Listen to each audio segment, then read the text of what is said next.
네, 지금 소매 쪽을 좀 보고 있어요. 그 지금 소매 쪽이 지금 역대급 저평가를 지금 보이고 있습니다. 아시는지는 모르겠습니다만은 그 2008년도 때 있잖아요. 2008년도 금융위기 때 그때 주가 하락은 뭐 다들 맞았지만은 소매주가 주가에서는 가장 좀 큰 피해를 좀 받고 왜냐면 실적에 대한 변화는 별로 없었거든요. 2008년도 금융위기 때도 실적은 견조했어요. 왜냐면 필수 소비재 쪽이잖아요. 그래서 기호식품이나 뭐 이런 것들이 아닌 이상, 아니 그것들도 실적 괜찮았고요. 그래서 그때하고 좀 똑같은 현상이 지금 15년 만에 이루어졌습니다. 그래서 지금은 어떻게 보면 지금 이제 기회거든요.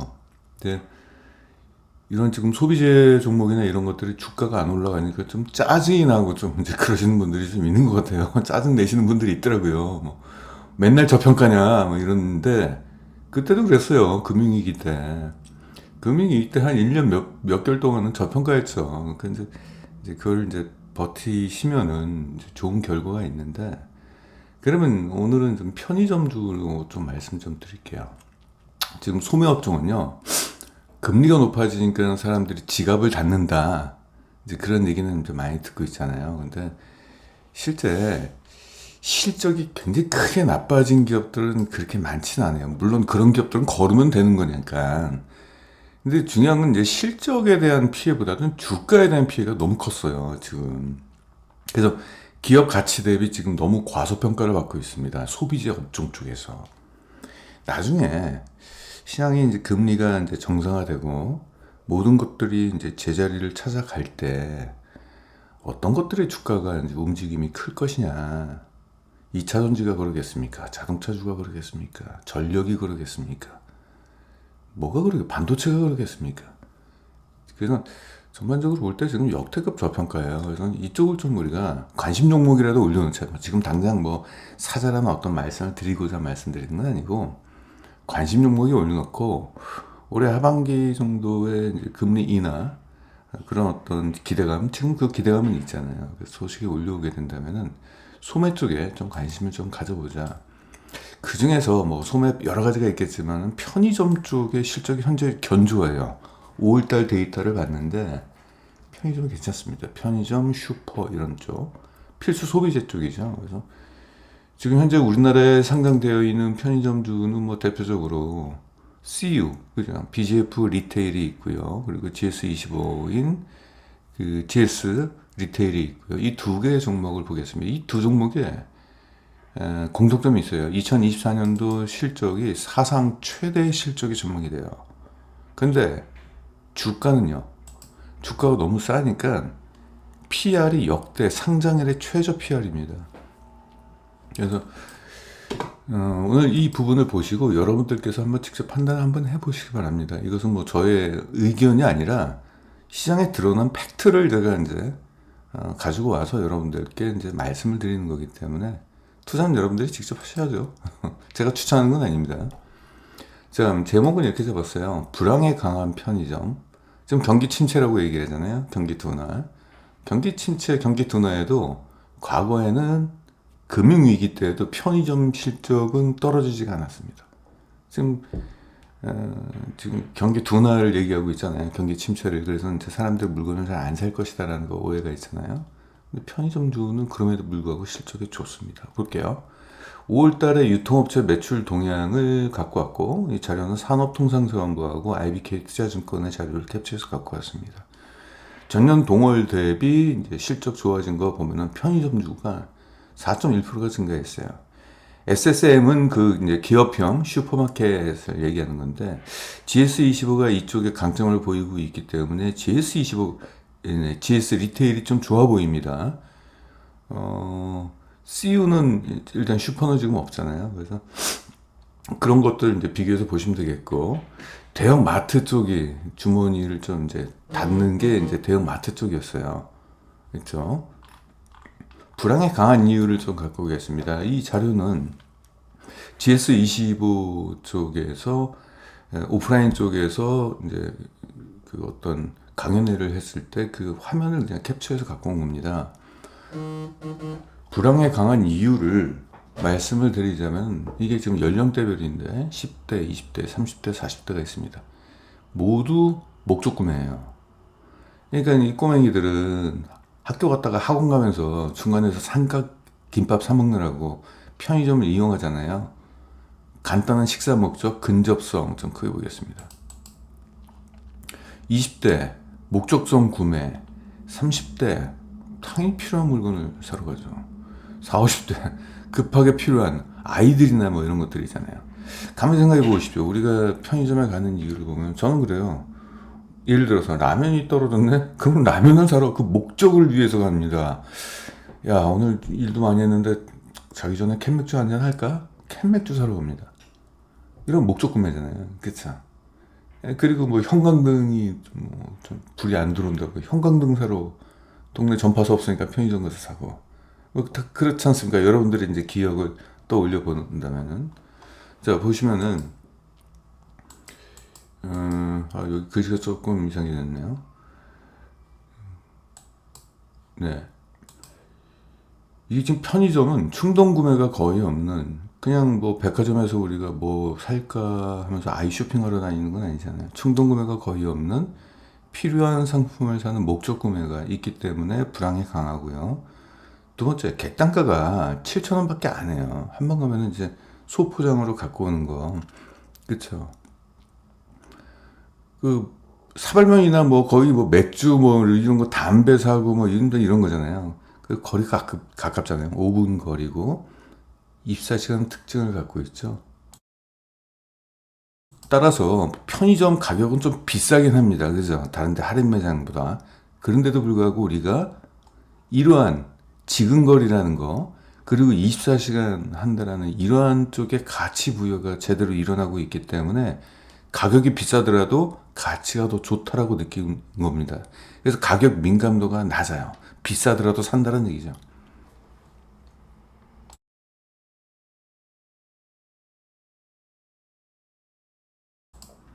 불황에 강한 두 번째 이유를 보게 된다면은 그 기호식품 중심으로 해서 판매가 많이 일어나고 있습니다. 이것은 2022년도 자료고요. 산업통상부 자원부에서 있는 자료를 제가 그래프화 시켰습니다. 일단 제일 많이 팔리는 게 음료인데 음료 대부분이 이제 주류가 여기에 많이 있어요.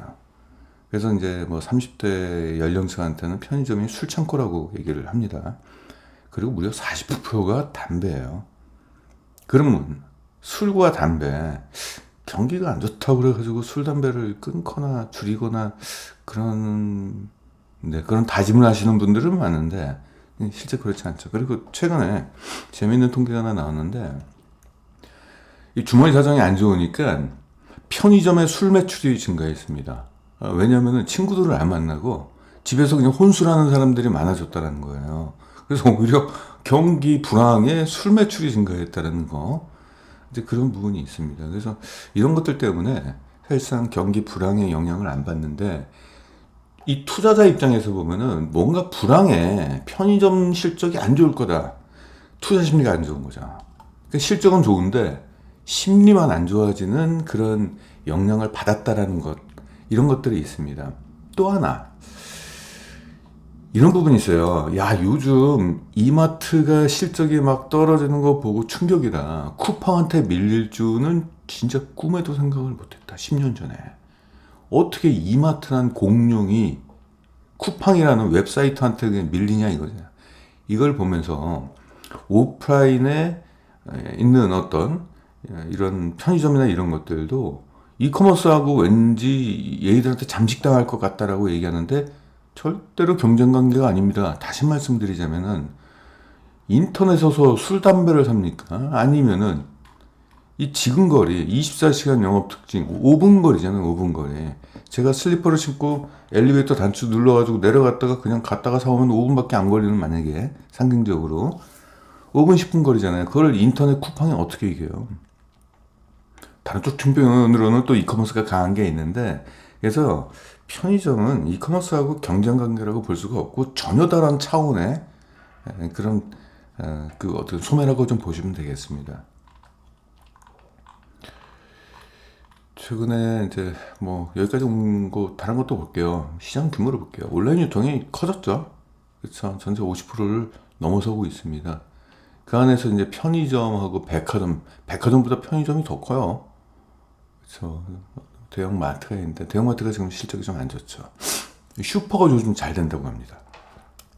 이게 왜냐면 지근거리가 돼가지고 편의점 가듯이 신선식품을 자기가 눈으로 직접 확인하고 싶다라는 어떤 니즈 때문에 좀 좋아졌다고 하는데 그거는 밑에서 좀 얘기를 좀 해볼게요. 자, GS 리테일 좀 보겠습니다.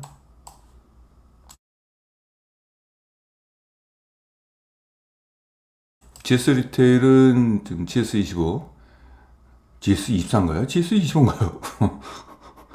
글쎄 까먹었네. 네, 올해 지난해에 이어서 올해도 역시 사상 최대 실적이 전망이 되고 있습니다. 지금 하나 특별한 이슈가 좀 있죠. 얘네가 GS 리테일이 호텔 쪽 사업을 좀 하고 있어요. 호텔이 저 삼성동의 그랜드 인터내셔널 호텔 있잖아요. 그리고 코엑스 그쪽에 호텔이 있는데 그거 말고도 뭐 다른 호텔 체인점을 여러 개를 갖고 있습니다. 그래서 호텔이 좀 많습니다. 호텔 부자예요. 그래서 호텔 사업이 사실상 편의점하고는 시너지를 낼 수가 없잖아요. 그래서 호텔하고 식자재 가공업, 프레시마트라는 거, 프레시미트 이걸 분할하기로 했습니다. 이게 이제 인적 분할이기 때문에 GS 리테일을 보유하시는 분들은 이 호텔 쪽 이 상장하는 거, 그렇죠? 인적 분할한 뒤에 상장하는 거하고 이거하고 주식을 똑같이 갖고 있는 거나 되니까 아마 8대2 정도, 자 8대2 정도로 분할되니까 아마 호텔 쪽도 갖게 될 거예요. 호텔의 영업이익률이 굉장히 높습니다. 그래서 이런 부분 때문에 호텔에 대한 가치가 1조가 되는데 얘네 지금 전체 GS 리테일의 시가총액이 2조 몇천억밖에 안 되는데 호텔만 1조예요. 그래서 이렇게 된다면 지금 저평가가 지금 드러났어요. 지금 이 기업이 원래 저평가였는데 시장에서는 그 저평가를 눈에 이게 들어오지 않았나 봐요. 근데 이번에 호텔 가치가 나오면서 야 2조 한 몇천억밖에 안 되는 GS 리테일인데 그 중에서 1조가 호텔이라고? 그럼 GS 리테일이 그만큼 싸다는 얘기네. 이제 이런 얘기가 나오는 거죠. 그래서 이제 그런 부분도 하나의 주가 상승의 모멘텀으로 작용될 수 있는 요소가 있다. 저평가가 드러났다는 얘기죠, 이게. 모른 척 했던 저평가죠. 자, 이 기업이 상장했을 때가 2011년도입니다. 계속 올라갔죠. 2020년도 한번 역성장했네요. 코로나 때. 그러면서 곧바로 올라갔죠. 그래서 코로나 같은 지구촌에서 지금 유례 없는 사건을 빼고서는 계속적인 매출 성장이 일어났고 2023년도 역대 최대 실적이 나왔죠. 이때 영업이익률이 좀 떨어졌던 것은 뭐냐면 얘가 이제 디지털 투자를 좀 했어요. 유통이나 소매나 이런 것들은 디지털 모바일 앱 이런 쪽에 투자를 해야 되잖아요. 그래서 투자가 종료가 되면서 수익성은 다시 개선이 됐고 1분기 이제 비수기를 맞아가지고 영업이익률은 약간 좀 낮아졌습니다. 분기 실적 보겠습니다. 보통 1분기가 비수기네요. 그래서 3분기가 성수기를 맞게 된 거고요.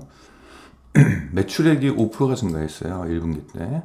영업이익은 전년 동기 대비 17%가 증가했습니다. 괜찮은 실적이 나왔죠? 이게 어떻게 경기 침체 피해줍니까? 이 정도 되면 굉장히 견조한 실적이 나왔어요. 영업이익이 17%가 증가하는 것은 굉장히 높은 성장이잖아요. 순이익은 일단 뭐 100%가 나왔습니다. 영업의 순이익이기 때문에 큰 의미는 없지만 전반적으로 실적이 증가한 거 판관비를 많이 줄였네요. 마케팅 효율성을 높였다는 얘기입니다. 쓸데없는 데다가 마케팅 돈을 쓰지 않았다는 얘기고 그래서 매출액이 5% 증가했는데 영업이익은 17%나 증가하는 흐름은 나타났습니다. 순이익 같은 경우는 지난해 1분기와 지금 1분기와 비교했을 때 115%인데 올해 연간 실적으로 갔을 때도 괜찮을 것 같아요. 지난해 이제 4분기는 이게 이제 얘네가 갖고 있는 지분이 있어요. 요기요 지분을 갖고 있는데 요기요 실적이 좀 안 좋아져가지고 지금 뭐 리빌딩을 지금 하고는 있습니다만 거기에 따른 평가 손실이에요. 평가 손실. 그쪽에서 이제 실적이 떨어지니까 그렇게 돼 있습니다. 그러니까 얘네의 영업이익과는 관계없이 순이익만 이렇게 돼 있어요. 그래서 올해는 어느 정도의 정상적인 실적이 나올 것 같아서 연간 실적으로는 전년 대비 순이익은 크게 증가할 걸로 좀 보이고 있습니다. 이게 뭐냐면 이건 요규를 왜 인수했냐면 얘들이 단독 인수가 아니고 다른 데하고 같이 컨소시엄으로 인수한 것 같은데 그거예요. 그 요즘 슈퍼나 이런 쪽에서도 사람들이 물건을 사려고 그러잖아요. 그 동네 슈퍼. 근데 지금 GS 리테일이 동네 그 슈퍼들이 많이 있어요. GS 슈퍼라고 얘기를 해볼게요. 프레시몰인가? 그렇습니다. 동네 슈퍼가 많은데 그 앱으로 모바일 앱으로 주문하게 된다면은 그 요기요 쪽에서 그 슈퍼에서 물건을 사가지고 이제 배달해주는 그런 쪽으로 이제 시너지를 내려고 이제 인수를 했습니다. 분별 매출 현황을 볼게요. 여러 사업을 하고 있는데 편의점 쪽이 매출 비중이 71%로 가장 높죠. 이게 지금 5%가 증가했고 지금 슈퍼가 잘 되고 있어요. 저 이 슈퍼에 좀 기대감이 좀 높습니다. 슈퍼가 지금 매출 비중이 12%밖에 안 되는데 다른 데는 슈퍼들이 다 죽어가고 있는데 GS 리테일만 유독 슈퍼마켓이 잘 되고 있어요. 그러니까 전략을 잘 잡았어요. 얘가 12%가 증가했잖아요. 이거 좀 볼게요. 과거에 GS 리테일의 슈퍼마켓은 외곽 지역에다가 해놨어요. 그리고 외곽 지역이고 굉장히 큰 평수였어요. 300평 이상. 주차장도 완비가 돼야 되겠고. 근데 가만히 생각해 보세요. 그 짓을 왜 합니까? 이마트에 가면 되는 거지. 이마트 있고 대형 몰이 있잖아요. 롯데마트도 있고 그런데 가면 되는 것이지 왜 외곽 지역에 300평이나 되는 데다가 주차장까지 완비되면은 그거는 차별화가 전혀 안 되잖아요. 그래서 지금 어떻게 되냐면 얘들이 지금 근거리 쪽 쇼핑을 할 수 있게끔 신축 아파트 단지를 노리고 있습니다. 그래서 거기는 신축 아파트는 아직 건물들이 다 임대가 안 돼 있기 때문에 그런데 들어갔는데 평수도 80평 같이 낮췄어요. 그러니까 편의점보다 조금 더 커요. 그래서 과거 대비 작은 평수고 한 80평? 편의점보다는 크고 슈퍼보다는 작고 그럼 여기에다가는 어떤 식품이냐? 모두 신선 식품 위주입니다. 즉 쿠팡과 경쟁하지 않으려고 이커머스하고 경쟁하지 않기 위해서 모두 그냥 컨셉 자체가 신선식품이에요. 그러면은 요즘 뭐 마켓컬리나 이런 쪽도 신선식품이잖아요. 근데 여기에 최근에 이제 들리는 얘기가 있는데 마켓컬리의 접속자 수가 점점 떨어지고 있다고 들었습니다. 왜냐면은 코로나 때는 어쩔 수 없이 그렇게 했는데 지금은 이제 주부들이나 이제 이런 분들이 신선식품은 자기가 직접 확인하려고 하는 니즈가 아무래도 강하잖아요. 그러니까 편의점만큼 집에 가까이 있는 곳은 간다는 얘기죠, 이게. 근데 아직까지 이제 슈퍼마켓이 전국 동네마다 그냥 다 이렇게 있지는 않잖아요. 그러다 보니까 이제 아직까지는 이게 크게 대중화가 되지 않았다라고 볼 수도 있겠는데 편의점만큼은 이쪽의 성장성이 되게 높고 가맹점 수가 계속적으로 증가하고 있습니다. 슈퍼마켓이. 이런 부분이 있고요. 분기 실적을 좀 보겠습니다. 그래서 제가 볼 때는 GS 리테일은 편의점 쪽도 지금 성장을 하지만은 슈퍼마켓 쪽, 이쪽 성장을 좀 크게 하려고 하는 니즈가 강합니다. 그것 때문에 요기요까지 인수를 했고요. 앞으로 이제 실적 전망치를 보면은 분기 실적입니다. 뭐 견조한 흐름이 계속 나올 것 같아요. 매출액도 성장을 하고 특히 영업이익 성장이 전년 동기 대비 괜찮아요. 16% 좋고 4분기 때는 18% 정도 추정치 자료지만은 일단 뭐 이러한 성장이 예고가 되어 있습니다. 좋은 흐름인 것 같아요. 지난해 순이익 적자, 아까 일회성 적자가 나왔고 올해는 이제 흑자가 예상이 되기 때문에 연간 실적으로는 순이익 성장이 아주 가파르게 좀 증가할 것 같다. 네, 연간으로 보겠습니다. 연간 이런 성장이 과거에 나왔듯이 앞으로도 이렇게 나올 것 같다. 뭐 이런 얘기고요. 올해 영업이익 기준으로 보게 된다면은 올해는 전년 대비 8%의 이익 성장, 내년도는 10% 정도 하고 이러한 성장성이 앞으로 나올 것 같다 이겁니다. 이제 그동안 얘네들이 다른 얘기를 할게요. GS 리테일 쪽에서는 뭔가 새로운 도전을 좀 많이 했어요. 그래서 여기 뭐 사료 사업, 애견 사업 있죠. 뭐 이런 것들도 하고 그리고 뭐 이미 끝물이라고 할 수 있는 막 로켓 배송 같은 거 있잖아요. 배송 사업 같은 거 이런 것도 하고 막 그러려고 그래서 여기다가 디지털 투자를 많이 했는데 경영주가 약간 좀 오버했다라고 생각을 했는지 모르겠지만은 그것보다는 주력에 집중하겠다. 본 사업에 집중하겠다라고 했어요. 그래서 그 얘기가 뭐냐면 이제 수익성 개선으로 이어질 가능성이 있어요. 본 사업에 집중한다는 것은. 여러 가지 자원이 여기저기 흩어져 가지고 이게 사업이라는 게 선택과 집중이 어느 정도 돼야 되는데 자꾸 이제 물론 이제 미래 성장을 위해서는 여러 가지 이제 투자를 해야 되겠지만 그 투자가 별 시너지를 못 냈다는 얘기고 한때 코로나에 의한 그런 온라인 퀵 배송 뭐 이런 부분이 있었던 건데 거기다가 개인 투자를 했던 거죠. 그래서 쓸데없이 투자해가지고 영업이익률이 2%대, 3% 초반대 이렇게 돼 있죠. 이렇게 올라간다 얘기입니다. 연간 EPS 보시면은 이때는 영업 외 일회성 이익이기 때문에 이게 무시해야 되고요. 이거 일단 지우고 얘기하겠습니다. 이런 거 무시해야 돼요. 네. 진짜 자기 실력을 보려면은 정상적인 실력으로 평가를 받아야 되겠죠. 연평균 EPS 성장률이 14%면은 네, 제가 판단할 때는 소매 쪽에선 견조한 흐름이 된다. 우리나라 음식료 기업들, 제약회사 평균 성장률 한 14 정도, 15, 이 정도 보시게 된다면은 소매 쪽에서 14면은 높은 편이에요. 목표가를 가져올게요. 목표 PR을 얼마로 잡느냐? 업계에서 잡은 목표가입니다. 이게 31,000원이. 저는 여기까지는 못 주겠어요. 13.4까지는 주기는 좀 어렵고 최소 12, 최소 12, 높게 잡으면 13, 이 정도. 40% 정도 잡으면 될 것 같아요. 12, 13, 한 29,000원 정도 주면 될 것 같네요. 한번 보겠습니다.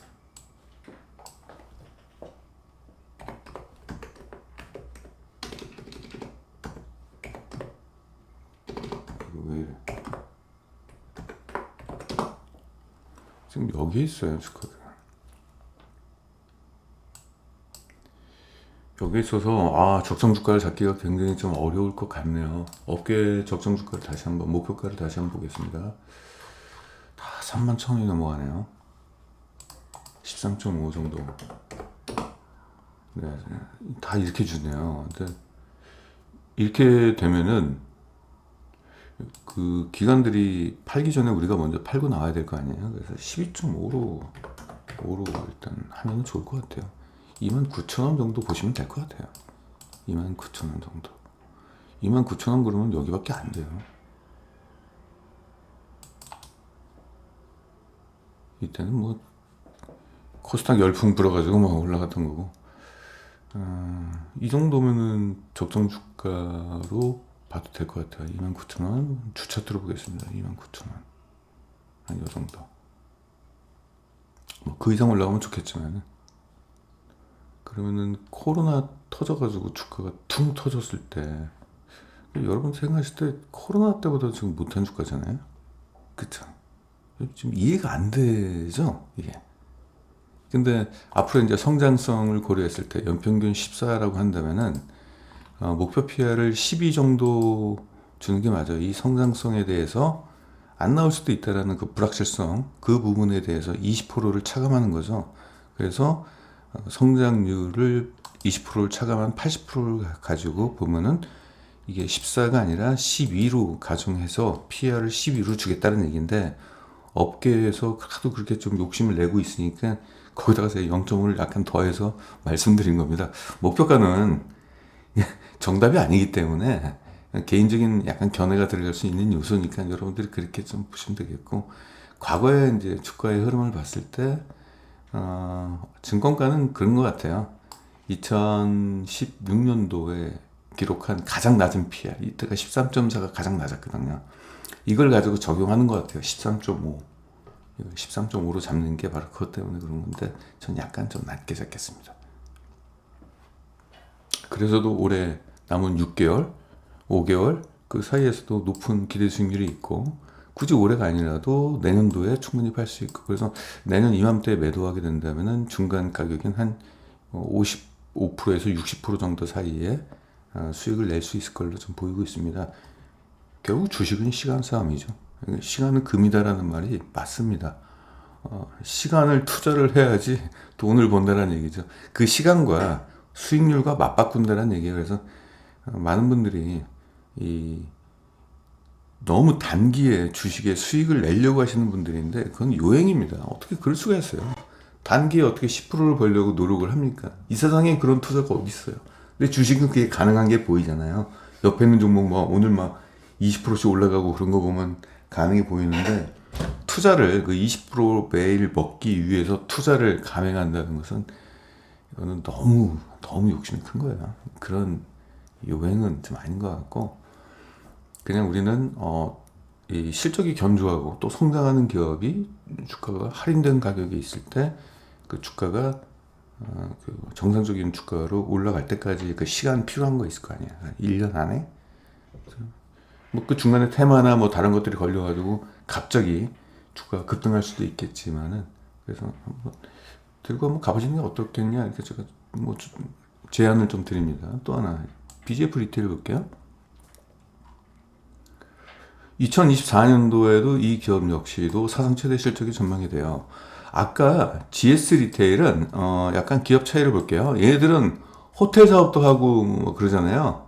홈쇼핑도 있고 뭐 호텔 사업도 있고 그래가지고 호텔 지금 잘 되고 있죠. 요거 이제 분리한다는 얘기죠. 이제 인적 분할한다는 얘기인데, 그래서 매출액에서는, 전체 매출액에서는 호텔 포함해서 GS 리테일이 1위고요.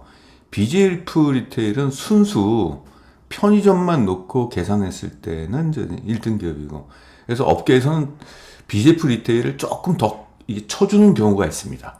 순수 편의점 기업이다라는 것 때문에. 근데 GS 리테일 같은 경우는 이제는 좀 달라졌죠. 호텔을 매각하고, 매각이 아니죠. 인적 분할을 한다라는 거. 그래서 별도로 상장을 한다는 얘기고, 뭐 쓸데없는 거 다 빼버리고 요거 중심으로 이제 갑니다. 쇼핑 중심으로 이렇게 가는 거예요. 그러면은 요거는 그래 좀 경쟁력이 있죠. 특히 슈퍼마켓이 전 눈에 많이 들어와요. 슈퍼마켓이. 제가 직접 가거든요.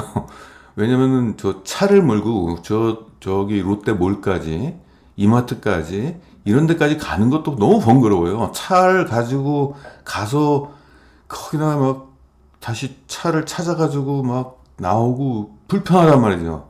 근데 슈퍼마켓에서 저희 동네 GS 슈퍼마켓이 있는데, 슬리퍼 끌고 그냥 가요. 빈손으로. 사가지고 비닐 봉다리 들고 그냥 소포장으로 들고 오는 거예요. 가볍게. 그날 먹을 걸 그날 사는 거죠. 그러니까 편의점 가듯이 가니까, 이런 경우가 좀 있네. 예, 이제. 아무튼 좋습니다. 다 신선식품 위주고. 자, BGF 리테일 보겠습니다. BGF 리테일이 이제 1분기는 약간 좀 비수기이기 때문에 수익성이 낮지만은, 이때 영업이익률에 변화가 좀 있었네요. 영업이익이 3.3%에서 3.1%면은 좀 그래도 큰 거예요. 같은 3%대지만은. 매출 성장은 계속적으로 이어왔습니다. 분기 실적을 보니까 요게 좀 수익성이 좀 떨어지고 있잖아요. 영업이익률이. 이제 얘네가 이제 어떤 전략을 쓰고 있냐면은, 굉장히 상권이 좋은 데 있잖아요. 상권이 좋은데 편의점이 없어요. 예를 들어서. 그러니까 예를 들어서 신규 상권, 신축 아파트라든지 뭐 그런 데 상권이 있을 거 아니에요. 그러면 다른 경쟁자가 됐던 다른 리테일 업체들이 막 올리브영이나 이런 애들이 들어오기 전에 먼저 그 자리를 막 잡으려고 해요. 그래서 본사 차원에서 본사가 그 부분을 잡습니다. 건물주하고 얘기를 해가지고, 야, 우리가 여기 편의점 들어오겠다. 건물주는 다 좋아하죠. 편의점이 들어온다라고 한다면은. 그게 편의점 같은 경우는 유동인구가 많아지니까. 그래서 일단 하는데 그런 비용이 많이 들어갑니다, 이게. 그래서 임차 비중을 높이는 전략을 지금 쓰고 있는데, 그러다 보니까 임대 비용을 본사에서 내는 거잖아요. 가맹점주가 내는 게 아니라. 이제 그런 게 돼요. 그래서 그걸 처음에는 자기들이 좋은 목을 잡아놓은 뒤에 나중에 좋은 곳을 가맹점주한테 넘기는 거죠, 이렇게. 가맹점주 오면은, 우리가 되게 좋은 쪽에 자리가 있고 장사가 잘 된다. 혹시 이거 맡아서 운행해 보시겠습니까? 그럼 그쪽에서 이제 그 매장을 사는 거죠. 그러니까. 그러면 BGF 리테일은 임차 비중이 낮아지는 거가 되겠죠. 그러니까 직영점이 아니냐의 차이예요. 예. 직영점이면 임차 비중이 나가는 거죠. 근데 지금 현재는, 좋은 몫의 편의점을 잡으려고 그건 전략적으로 이렇게 피는 것 같아요. 예. 그래서 뭐 단기적으로는 이제 그렇게 되겠지만은, 장기적으로는 좋은 겁니다. 나중에 이거는 떨어졌던 영업이익은 가맹점주한테 그걸 넘기게 되면 올라가니까. 이해가 되셨죠? 이런 쪽에 영업이익의 차이가, 편의점 같은 경우 특별히 영업이익 유통기업이기 때문에 큰 차이가 없어요. 유통기업 같은 경우는 자기 마진을 포기하거나 뭐 마진을 양보하고 절대 이런 일은 없어요. 그래서 비용 나가는 게 보니까 두 가지더라고요. 마케팅 비용을 얼마나 썼느냐의 차이. 두 번째 같은 경우는 임차 비중, 그러니까 직영점 비중을 높였느냐 줄였느냐에 따라서, 줄이면 영업이익이 좋아지고, 보통 이 차이고, 최근에 약간 영업이익의 변화가 있다는 것은 그 PB 상품, 자기들이 직접 기획을 해가지고 제품을 만드는 거잖아요. 거기서 약간 좀 마케팅 비용이 좀 들어가고, 요 차이가 있어요. 요 정도만 보시면 되겠습니다. 그 외에는 영업이익이 안정적으로 나온다. 일단은 1분기 때 실적은 별로였어요. 매출액은 6% 증가했는데, 아까 임차 있잖아. 그 비용이 늘어나면서 영업이 1분기 때는 12%가 좀 감소를 했네요. EPS도 16%가 감소하고요. 품목별 비중을 한번 볼까요? 이게 퍼센티지입니다. 이게 퍼센트로 보시면 되겠고요. 그 비율이 높아진 게 어느 쪽이냐? 가공식품 쪽이 높아졌는데 참 애매하게 적어놨네요. 가공식품을 음료까지 포함을 시킨 건지. 왜냐면 이게 술이 들어갈 수 있거든요. 이게 매출 비중이 높잖아요. 43%. 이게 분명히 제가 볼 때 이게 식품이 있고 가공식품이 있는데, 이거는 음료 같아요. 1%가 증가했네요. 네. 술 매출액이 한 1% 정도 증가했다고 보시면 되겠고, 담배도 37% 정도의 매출 비중이죠. 이건 좀 감소했고요. 뭐 이런 비용이 있습니다. 실적 추정치 보겠고, 목표가 보겠습니다.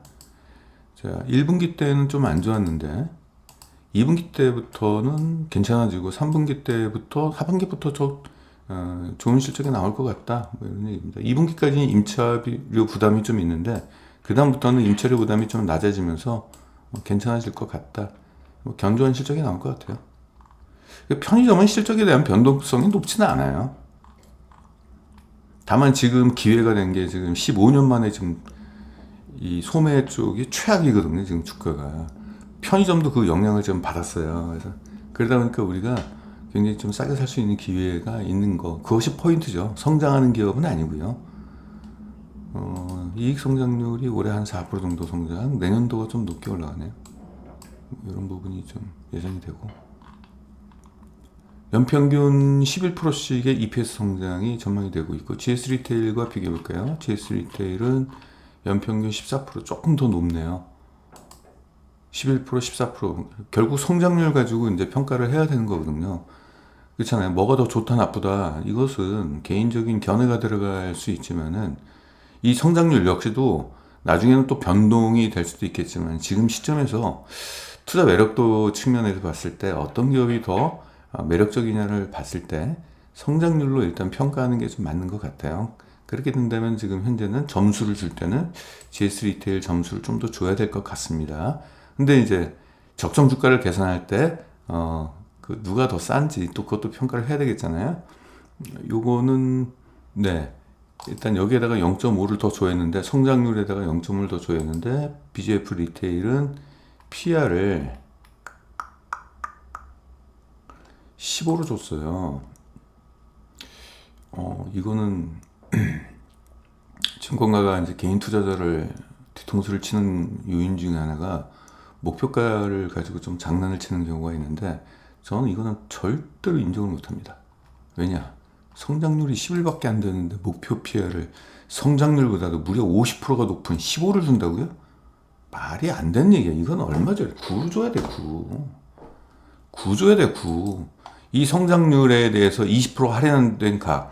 근데 아까 GS 리테일도 똑같이 적용이 되는데 0.5를 더 줘였죠.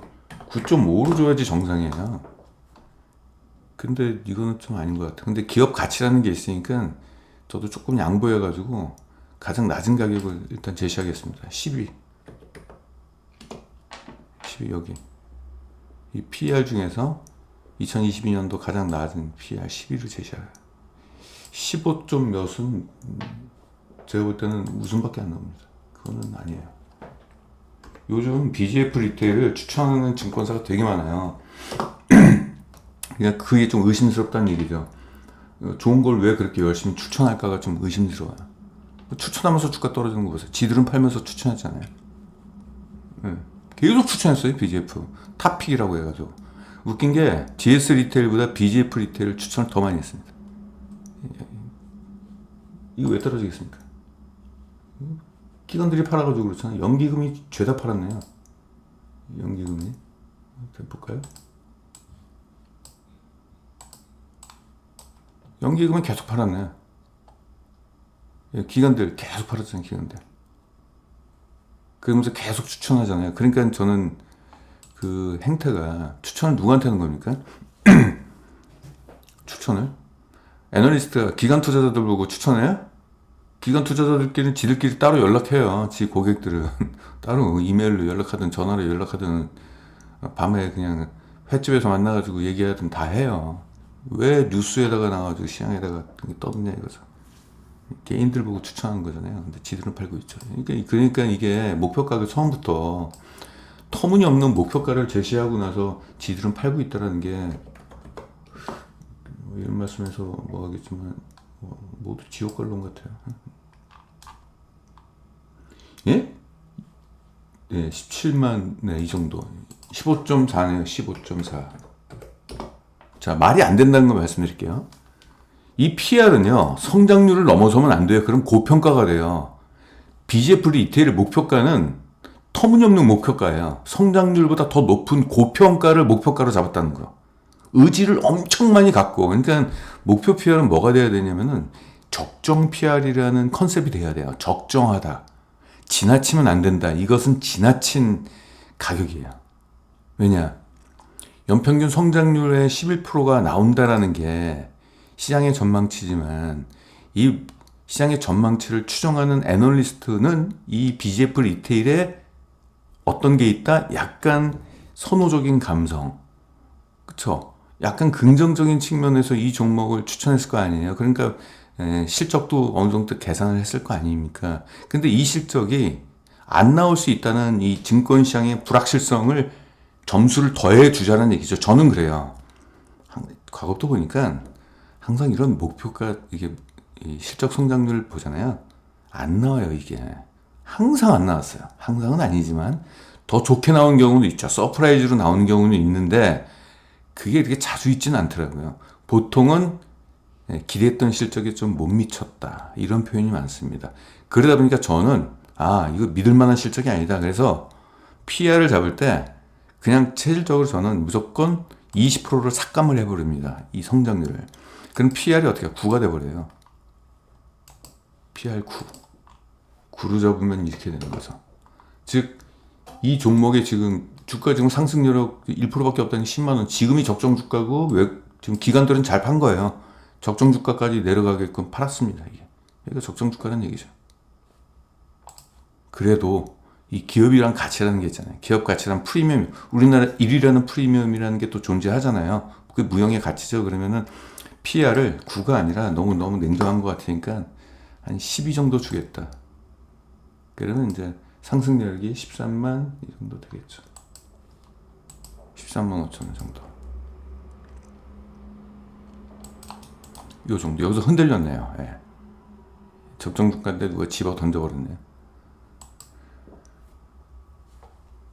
그래서 뭐 어떤 게 더 좋은지에 대해서는 판단은 하시기 바라고, 일단 GS 리테일 같은 경우 주가가 급하게 많이 떨어졌기 때문에 기술적 반등도 노려봄직한 그런 거는 좀 존재합니다. GS 리테일 같은 경우는 일단 실적 성장에 대해서 PR 12.5배 정도 주면은 이 정도니까 둘 중에 어떤 게 좋은지는 여러분들이 판단하시기 바랍니다. 제 개인적인 견해는 이쪽이 조금 더 좋아 보이네요. 왜냐면은 올해 요 호텔 사업을 인적 분할을 하는데, 이 호텔 사업 얘네가 지금 시가총액이 GS 리테일이 2조 1천억 원이에요. 2조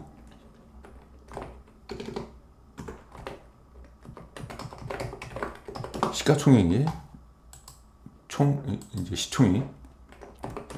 근데 여기서 호텔 쪽 사업만 시총이 1조라는 거예요. 그럼 나머지 그 본사 가치가 1조 이거잖아요. 1조 1천억 원이잖아요. 너무 싼 거 아니에요? 본사업이 1조 1천억이라는 건? 그 BGF 리테일을 볼게요. BGF 리테일은 본업이 편의점이잖아요. 편의점만 가지고 얼마나 평가를 받느냐. 1조 7천억 평가를 받고 있어요.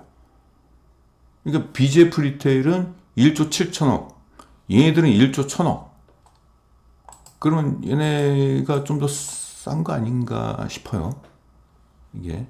그래서 지금 시장에서는 그런 거죠. 이번에 호텔 사업을 분할하는 것을 놓고 볼 때, 저평가되어 있던 GS 리테일의 어떤 저평가 가치가 좀 부각되지 않겠느냐. 이게 기대가 된다는 게 바로 이거 때문에 그런 것 같습니다. 어떻게 이해되셨죠?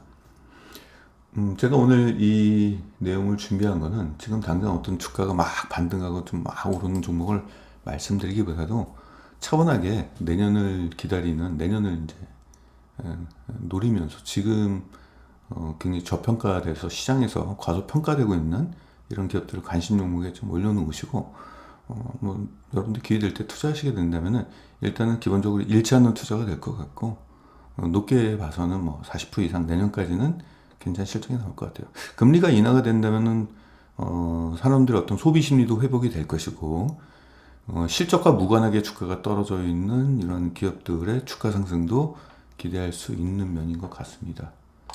오늘 제가 정회원 방송이 있는 날입니다. 그래서 어떤 종목을 준비했는지 말씀 좀 드려볼게요. 국내 1위 기업인데 국내 점유율은 90% 이상의 독점입니다. 그래서 그리고 글로벌 시장에서는 1위예요. 전 세계 이 장비를 만든 데는 전 세계 세 곳 중에 하나고요. 가장 중요한 데가 북미하고 유럽입니다. 이쪽의 점유율이 지금 50%로 1위입니다. 이쪽이 왜 중요하냐면은 지금 전 세계적으로 인건비가 상승했는데 특히 북미하고 유럽 쪽의 인건비 상승이 굉장히 커요. 근데 그동안 이제 손으로 했던 것이 이제 자동화로 이어지고 있잖아요. 그래서 어떤 이제 분야별로 의류가 됐던 뭐 의학계가 됐던 어디가 됐든 이게 다 자동화로 바뀌고 있잖아요. 자동화 핵심 로봇으로 가고 자동화로 가고 심지어 인공지능이 나오는 이유는 높아진 인건비, 사람을 대체할 수 있는 거기서부터 시작된 거거든요. 그래서 이 분야가 벌써부터 국내에서는 이 자동화가 이미 다 대중화됐어요. 90% 이상으로 침투율이 그래요. 근데 전 세계 침투율은 요거밖에 안 돼요. 10%. 그래서 지금 전 세계적으로 지금 수출이 잘 되고 있고요. 구조적 성장을 지금 할 수밖에 없는 인건비 상승에 대한 구조적 성장을 하는데, 매출 비중이 이제 장비가 있고 소모품이 있고, 장비를 쓸 때는 소모품을 써야 돼요. 이런 게 있고, 국내 매출은 53%고 이제 북미, 유럽 중심으로 이제 커나가고 있다. 이런 얘기고요. 기타는 이제 중국 쪽입니다. 중국, 호주 이쪽입니다. 이 중요한 부분이 있다면은 장비는 한번 투입되면은 장비 투입이 아직 10%밖에 안 됐지만은 투입되면은 이제 교체 주기가 5년, 10년 이렇게 될 수 있잖아요. 근데 이 장비를 사면서 소모품이 중요하죠. 자, 클래시스가 굉장히 높은 가치를 갖고 있는 이유가 뭡니까? 클래시스가 엄청 높은 가치를 갖고 있는 게 얘들이 피부 고주파 치료기 기기를 팔잖아요. 기기보다도 진짜 중요한 것 가치는 그 기기를 사용할 때 소모품을 써야 돼요. 소모품, 젤리 같은 거. 그러니까 이 기기는 한번 침투하면 5년, 10년 정도의 교체 주기가 있다고 한다면 소모품은 환자가 올 때마다 쓰는 거잖아요. 그러니까 이게 실적이 안정적으로 올라갔는데 얘네가 그렇습니다. 그래서 최근에 장비하고 소모품의 연평균 매출액 성장률을 보면은 소모품 쪽이 더 커요. 연평균 9%. 그래서 실적 안정성이 높다는 얘기죠. 조만간 이 소모품 매출액이 장비 매출액을 넘어설 거예요. 그럼 보다 안정적인 실적 성장을 계속하고, 그래서 장비가 먼저 침투를 하게 된다면은 그 장비를 쓰는 업체에서는 당연히 얘네 소모품을 쓸 수밖에 없으니까. 수출과 내수가 중요한데 특히 수출이 제일 중요하죠. 수출이 여기서부터 올라가고 있습니다. 이때는 못 올라갔던 것이, 이거 뭐 그 지역 재정비하느라고 올렸고, 이제부터 본격적으로 올라가고 있죠. 특히 2020년도 코로나가 터진 이후부터 해외 쪽에서 인건비가 엄청 상승했잖아요. 독일 같은 경우는 인건비가 최저 임금이 20%가 증가했어요. 미국도 많이 증가했어요. 그러니까 그동안 이것을 사람이 아무나 못합니다. 이거 알바생이 하는 게 아니라 라이센스를 갖고 있는 사람이 해야 되는 거거든요. 그러다 보니까 이거는 사람 구하기도 어렵고 인건비는 계속 올라가고 그러니까 그 뒤부터 본격적으로 올라가게 됐죠. 구조적 성장이라고 좀 보게 되는데 수출액이 중요한 이유가 있어요. 국내에서 팔리는 판매 가격보다 1.5배 높은 가격에 팔리고 있습니다. 국내는 일단 점유율, 국내 침투율이 90%나 되니까 90%가 되기 때문에 이제 가격이 어느 정도 좀 약간 다운되어 있는 상황인데 해외는 그게 아니거든요. 해외는 이건 또 커스터마이징이에요. 이게 이 주문 생산이거든요. 그래서 이렇게 해달라 저렇게 해달라 뭐 그런 내용들이 많으니까 일단 판가가 좀 높죠. 그러니까 마진율이 높을 수밖에 없죠. 수출 비중이 높아지면.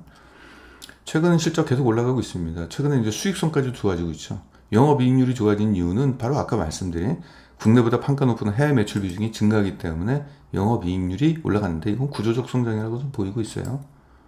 앞으로 연평균 매출 성장률은 18%, 영업이익 성장률은 무려 18%씩 올라갈 걸로 전망이 되고 있습니다.